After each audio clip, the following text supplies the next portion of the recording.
If you want to be even more overpowered in mid-game, you are in the right place. I will be giving you yet another 15 of the most powerful upgrades that you can afford to miss so you can be stronger in the game as early as possible. If you want to upgrade your bow weapons in a mid-game progress, you need the Olvald axe. This axe will allow you to produce flawless timber in a much more stable way because of the tool's logging quality upskill. Although there are other means of getting flawless timbers in the game, such as troll gifting, but it does require save scamming and RNG to pull off. Get this awesome tool's recipe by heading to Silverwolf Mountain, and the exact location on the screen right now lets you find the Longleaf Shade hideout. Once you arrive at the location, head inside the hideout and navigate the spiral staircase until you reach the study table with the Olvald's axe recipe on it. You need sturdy hides, rubbers, and ivory for the advanced materials to craft the Olvald axe. And at the same time, fine timbers and iron ores are the basic ones. Sturdy hides are easy to come by, and the Deminiss Wildlife Park is the best source of these hides other than your local tanneries. And from the Abyss Nexus, head to the inner section of the park. The section where the wildlife park is controlling the crocodiles is our key farming location for this run, since crocodiles can give you sturdy hides in the quickest time possible in the game. You'll be committing crimes by killing these animals, and prepare for a possible contribution losses that you can easily ignore. If you want the quickest source of ivory in the game, the specific spot on the screen right now, located northwest of the town of Deminiss, is where you need to be, near the small town of Arcosa. Make sure to activate the key Abyss Nexus for this spot so you can access this spot any time of the day. From the Abyss Nexus, jump on the cliff and head in the direction where the train railings are. And notice a huge amount of elephants and bison bathing in the area. Pay attention to the elephants here since they are the ones that we need to farm. Carving these animals will give you easy ivory and other key materials as well to upgrade your armor sets. But the most effective and easy way to farm rubber passively is by cultivating your rubber trees in your camp. Well, if you don't want to access the Greymane farm,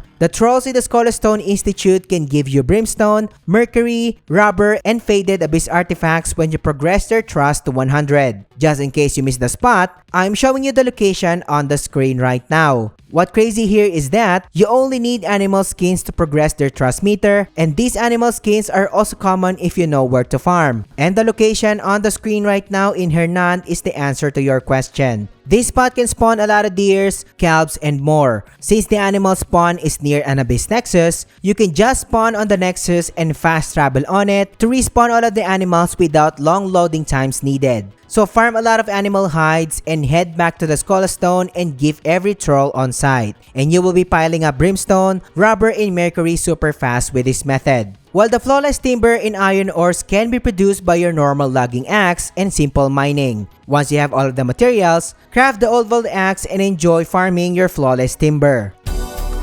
In a mid-game progress, you should already have access to an unlimited supply of refined Palmar pills. These pills can give you 100% HP upon revives, useful in hard fights. You can craft refined Palmar pills without the need for the recipe, and you only need Palmar leaves and beetles, which you can easily farm in the Sunset Valley, one of many locations to easily farm Palmar leaf. This spot is located in the southern region of Hernan, along with an Abyss set that you can activate for easy access later on. From the said checkpoint, I'm showing the surrounding and dropping down to the waterfall area below you, where a lot of trees are located. There are 4 flower spots or Palmar leaf spots in this area, and also a lot of Palmar beetles that you can farm. And if you do have the Cuckoo Gardeners and Insect Pack, you can easily gain hundreds of Palmar beetles and leaves in no time. The next key material that we need to farm are longhorns, and the location in Hernan that I just showed you offers a lot of deer and other animal spawns near an Abyss Nexus. Farm these animals and get longhorns and other materials easily.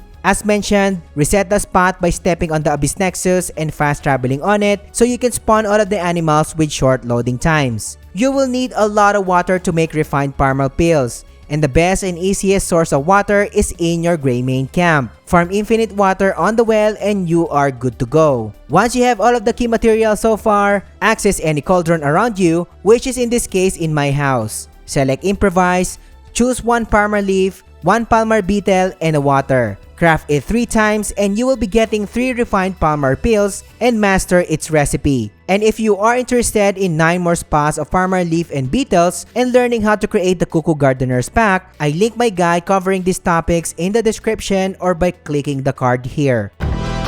Time to get even more powerful accessories, and the Deminiss Cathedral necklace can give your build 5 additional attack, critical rate level 3, and 0.4 spirit regen every second. While the Demeniss Cathedral ring gives the user 3 raw attack, level 3 attack speed, and 8% stamina regeneration rate. These accessories can easily be exchanged for contribution points in the Cathedral of Deminiss. And I believe that you can do this around chapter 7 or 8 when the game finally lets you access the town of Deminiss. Enter the glorious cathedral and navigate the main hall, and then access the small hallway on your right with a huge archway on it to find the special shop that sells both of the accessories. You can easily farm contribution points or coins, as I call them, by just completing side quests in the region of Deminiss. The Black Lion Earring gives the user 6 additional defense at max upgrade and level 4 movement speed, and also 0.6 health regen per second. Pretty useful if you are aiming to have a max movement speed build in mid to end game progress. And trust me, there's a heap of her non-side quests required for you to access the Black Lion's Earring key quest. You will want to clear this as soon as possible since there are awesome reward waiting for you other than the Black Lion's Earring. The key quest that you are looking for is the Legendary Hunter quest, classified under the House Celeste faction quest. To spawn the Legendary Hunter quest, I am showing you the required her non-side quests on the screen right now. Spawning the quest is the hardest part, but once the Legendary Hunter quest appears in your quest list, head to the Lion Crest Manor. Find the key person who will give you more information on how to find the Legendary Hunter. This quest will require a series of straightforward quests that don't need guidance, so I will be skipping to the important parts of the quest to get your bearings straight. This quest will lead you to the Legendary Hunter himself and give you clues about where to find the Black Lion. And following the quest further, you will be tracking the Black Lion's location north of Deminiss, situated near the Crimson Wall. Once you arrive in the location, observe the dead animal that will eventually lead you to even more dead animals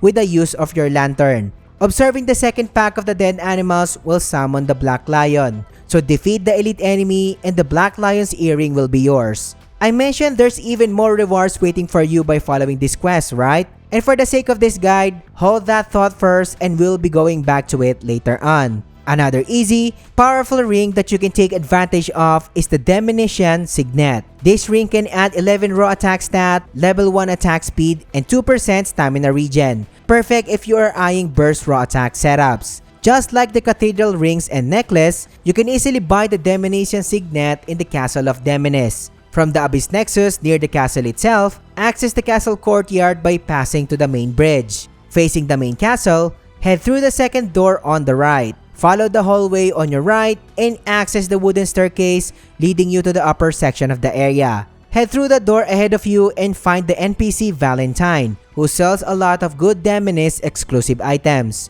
There are a lot of good items in here, like the armors and all, but the Demeniss Signet is our focus in here. That is worth 65 contribution coins. And if you are getting value so far, subscribe to the channel. Liking the video and engaging in the comments helps me more than you can imagine. Or consider supporting us on Patreon or by becoming a channel member today, and I appreciate your support.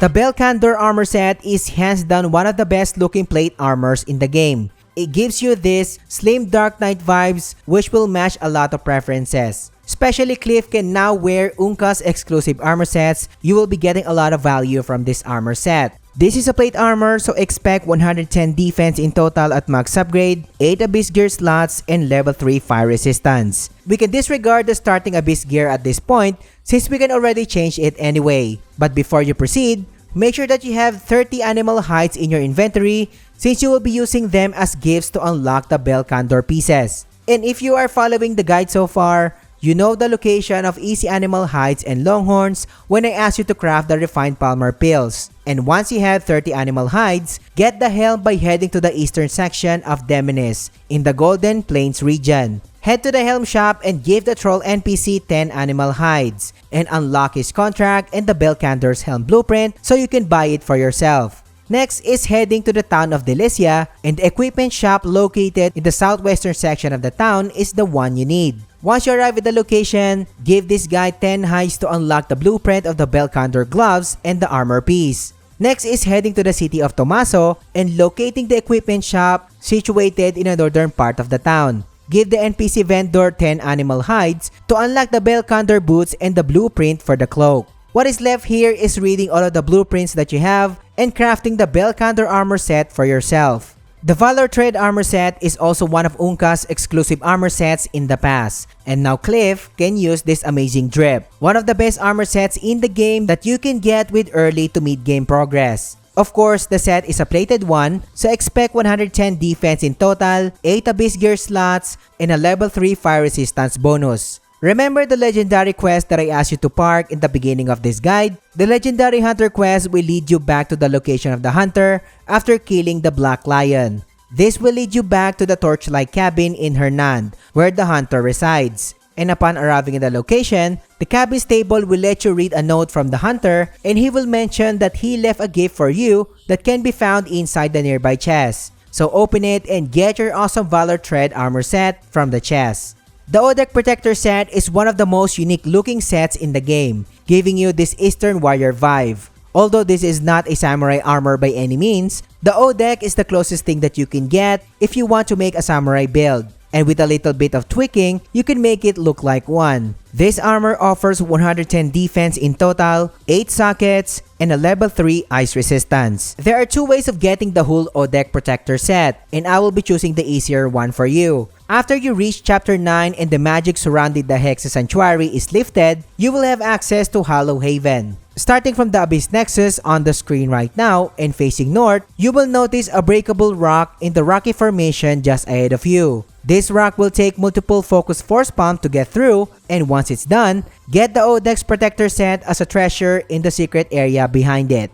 Head to Perwin Quarry in Hernand, located south of the Witchwood region. The pinpointed location will lead you to a settlement with a blockaded mining cave. So destroy the stone, blocking the mining cave entrance, and get the Odeck's Protector plate gloves at the other side of the stone. Next is heading to the Sanctum of Temperance, located in Unicorn Cliffs in Hernand. Once you arrive at the location, access the staircase leading to the entrance of the Sanctum and get through the hole in front of you. Use your Focus Light ability to burn all of the vines blocking the hole here, and opening the treasure chest on the other side will give you the Odeck's Protector plate boots to almost complete the Odeck set. Heading down to the Paylun region to get the Odeck's cloak, and the Paylun East Gate is the key location where you need to be. And I am showing you the surroundings to get your direction straight. Pay attention to the area near the wooden watchtower where the wooden barrels are being stored. Near the broken wagon, notice that there's a hole that you can access. This hole will lead you to a secret black bear hideout, which is creepy, I know, given that this place is already liberated. Follow the straightforward hallway in here and expect a lot of resistance from the black bears, but I've already cleared them out to give you clear directions.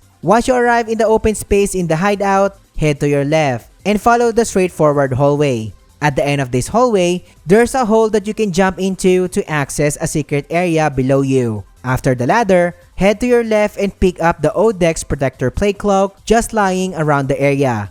We are still in the Paylun region, and the pinpointed location on the screen right now is our next key area, near the Cloister of Ruination and the Fort Askelund Gate. And once you arrive at the location, the purple flowers are your landmark here, and use your minimap to pinpoint the exact area. The key area will lead you to a sinkhole, so destroy the blockade with your Focus Force Pump technique. Jump down through the hole and snag the Odeck's Protector plate armor to complete the set. The Eastern Witch's Fan is a unique sub-weapon that is great for crowd-controlling enemies, and its heavy attacks will allow you to form a gust of wind that can send enemy flying and break their formation whenever you want to. The charge attack or the turning/attack version of the fan will allow you to summon a mini tornado that makes the enemies flies with a wider range. You can also use the Eastern Witch's Fan as a throwing weapon by pressing the circle button and the right bumper button simultaneously. And not to mention that it can hit multiple targets. Aside from the broken crowd control wind ability, the Eastern Witch's Fan will allow you to summon lightning strikes that can one-shot multiple targets because of its good AoE range. You can cast lightning strikes by pressing the running animation trigger and the light attack button at the same time. Get this awesome fan by heading to Serpent Marsh, and the exact location on the screen right now is where you need to be. I'm also showing the surroundings to get your direction straight, and I am currently standing on a cliff with a lot of trees on it. So do a 180-degree turn facing the cliff, and then jump and glide all the way down, and you will eventually see a cave entrance in the middle of the rocky formation in here. So try your best to land on it. Destroy the rock blocking the entrance, and inside the cave lies a treasure chest containing the Eastern Witch's fan. If you want to make your light attacks pack a punch, then you might want to check out the Abyssal Ray Abyss Gear. This Abyss Gear summons Stingray Needles when performing a full light attack combo. Perfect for light attack combo concentrated builds. The additional continuous damage of the Stingray Needles is greatly noticeable on top of your regular damage per second, so you will be taking out targets quickly with your light attacks. Get the Abyssal Ray by heading to the outskirts of Deminiss, and the pinpointed location on the screen right now is where the Merchant Breck is located. Buy the Abyssal Ray Abyss Gear for just 40 silver, and your light attacks will never be the same. There are few great shields in the game, but the Drake Shield is something that you don't want to miss if you are into fire-oriented builds or you just want to blow enemies off. This shield gives you 0 slots but grants your build level 2 movement speed and 15 raw defense. But the banger here is the shield's Draconic Retribution ability that allows you to release a concentrated fire blast that knocks off enemies after performing a shield bash, making your shield bash very satisfying and dealing tons of damage. You can release up to 3 fire blasts before the shields undergoes cooldown, and you can regain charges by simply blocking attacks. The fire blast can also be taken advantage of at mid-range, making your shield bash an emergency ranged weapon. While the Spada Sword is another unique one-handed sword that gives you 30 raw attack stat, 3 sockets, and innate level 2 attack speed. Anything that gives you innate attack speed and critical rate is a good weapon. Get both of these items by just completing the Flame Knight side quest under the House of Azerian faction quest. This quest will be unlocked after reaching chapter 9 of the main story and helps you progress any Deminiss related faction quests. Progressing the Flame Knight's quest will lead you to the Flame Knight's castle, and your main objective in here is to defeat the Tristan the Flame Knight, and beating this boss will liberate the castle. After liberating the castle, and from your starting point, look for the archery range of the castle on your left. The Spada Sword is located on a sword rock nearby, so get it and move forward. And move on by accessing the stone staircases and access the upper section of the area where you are. And in the highest section of the castle, find the Drake Shield located behind the Chattering Knights. Aserian weapons are not just unique weapons, but legendary ones to go for. They have elegant designs as you can see, which are objectively one of the best designs in the entire game. Like for example here, the Aserian Longsword, which is one of the absolute best longswords in the game, or the Halberd and the Great Axe for this example. All of these weapons offer high attack power and free critical rate, which is nuts. The funny part here is that you can get these weapons even at early game if you know how to farm the materials these weapons require. Head to the Serpent Shrine located in the southwest section of Delicia near the Dew Haven region. Make sure you are in the exact location where my character is right now. From the starting location, gain height and glide your way on the side of the main island where Aserion the Serpent is located. You will notice a platform with a structure on it on the side of the main island. Land on it and destroy the rock blocking the entrance. Head inside the cave and open the treasure chest and get your Aserion recipe. Compared to your regular blueprint, the Aserion blueprint offers multiple weapon recipes per page. So make sure you read every page that this book offers. We are not done in this location as we need to get Aserion scales. Your main goal is to reach the altar section of the island, and I am pinpointing the actual location where you need to be. Once you access the altar area, you will notice that a lot of Aserion scales can be looted on the ground. The minimap indicates these scales as well. You can get these rare materials by just storing them in your cuckoo pot. Get all of the scales to your heart's content, and remember, you only need one scale per plus 10 upgrade or when crafting an Aserion weapon. So getting at least 20 plus scales will get you going for a long time. And for you to craft Aserion weapons, of course you need high grade materials such as platinum. But of course, it has its own recipe as well. So get the platinum recipe by heading to the Skullstone Institute located in the southwestern section of Hernan. From the front section of the Skullstone Institute, where the Spire of the Stars can be seen, navigate the long, straightforward bridge until you reach the entrance. Behind the round Abyss Monument, access the entrance of the Archives. Navigate the first section of the Archives and head to the next section of the area ahead of you. Access the staircase on the right that will lead you to the upper section of the Archive. And at the end of the staircase, head to your left and access the left-hand side of the Archives. And at the end of this hallway, find the Platinum Recipe hidden in the bookshelves. Now that you have the Platinum Recipe, you need a gold bar to craft one. And there are a handful of ways to get a gold bar in the game. But the easiest, of course, is stealing from the nobles in Deminiss Wildlife Park, which all of you are pretty much familiar by now. Once you arrive at the location, start scanning every noble inside the park for gold bars. Depending on how many Aetherium weapons you like to craft, get the necessary gold bars for it. And if you want the fastest brimstone and mercuries, the early rubber farm that I showed you earlier in this guide, where we were crafting the Olvald axe, can also give you a lot of brimstone and mercuries. So if you need more brimstone and mercuries, just head back to the Skullstone to farm for more. Holy water is the next key material that we need to farm. Each church offers holy water for a player to take advantage of for a very low price. And note that each major church restock its wares every single day, so you can get 1 holy water per church constantly. We do have 6 major churches in the game and 1 monastery. Here are a few examples of them. 2 can be found in the region of Hernand, located in the main town, and the other one is situated in Calfade, near the borders of Peilun. There are 3 major churches in Deminiss. First is the main cathedral of the town of Deminiss, and the second one is the Church of East Deminiss, located in the Golden Plains region. And then the third one, the Church of West Deminiss, is just located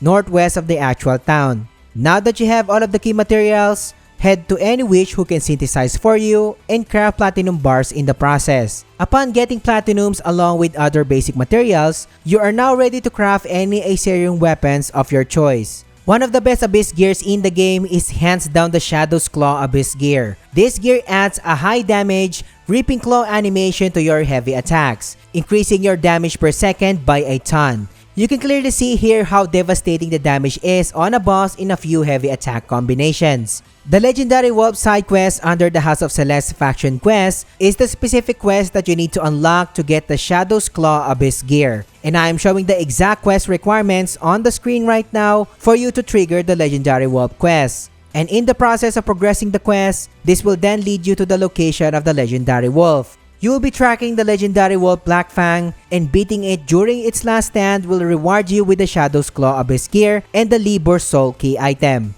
And there is no doubt that these are all powerful upgrades, but pretty much these are just parts of even more stronger upgrades that I will be covering soon. But what if you want even more upgrades that you can take advantage of? This video will give you more, so click on it and I will catch you on the next one.